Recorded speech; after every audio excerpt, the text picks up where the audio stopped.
পরেশ বাবু, আপনার পাড়ার ওই অত বড় ঝিল, শশাঙ্ক ঝিল, সেই শশাঙ্ক ঝিল যে বোঝানো হচ্ছে, সেদিন বোঝানো হয়েছিল লক্ষ্মণদিঘি, এখন বোঝানো হচ্ছে ঢলদিঘি। 15 বিঘে ঢলদিঘি 10 বিঘে বুঝিয়ে ফ্ল্যাট হয়ে গেছে, আছে মোটে আর 5 বিঘে। আমাদের দুর্ভাগ্য, বর্ধমানের যারা মাটি চেনে না তারা এসে ক্ষমতা পেয়েছে।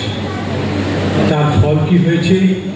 পাড়ায় পাড়ায় অসংখ্য বেকার, এদিকে ওদিকে তোলাবাজিদের চামচাগিরি, আর যেখানে সেখানে কতগুলো ফ্ল্যাট তৈরি করে দেওয়া হচ্ছে, টাকা তোলা হচ্ছে। আসুন প্রতিবাদ করি।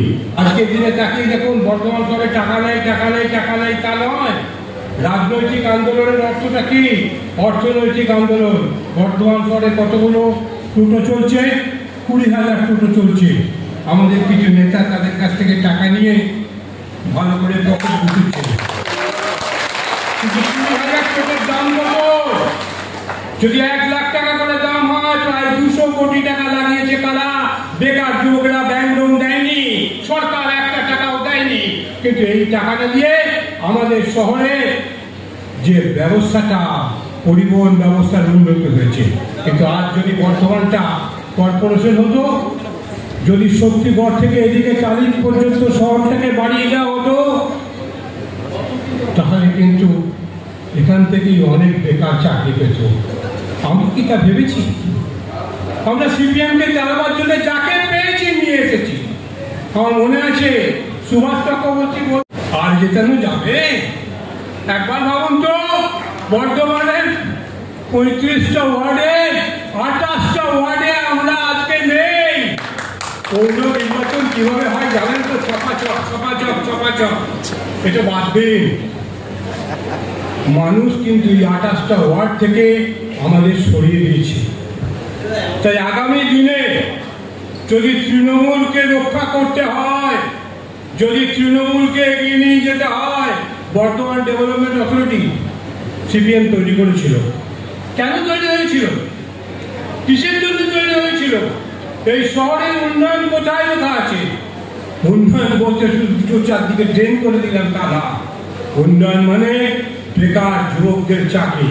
কবে টাটা আসবে, কবে গোয়েঙ্কা আসবে, কবে আদানি আসবে, তারা চাকরি দেবে, তার জন্য আমরা আগ্রহ চুলব?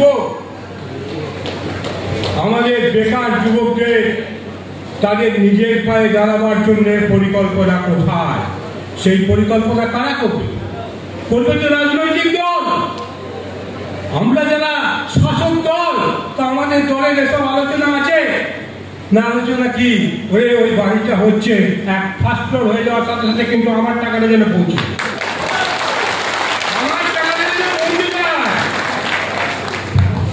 এই অবস্থায় আমরা যতই তৃণমূল জিন্দাবাদ বলি, এই 28টা ওয়ার্ডের লোকেরা বলবে না বাবা, এদের আমরা ভোট দিতে পারি,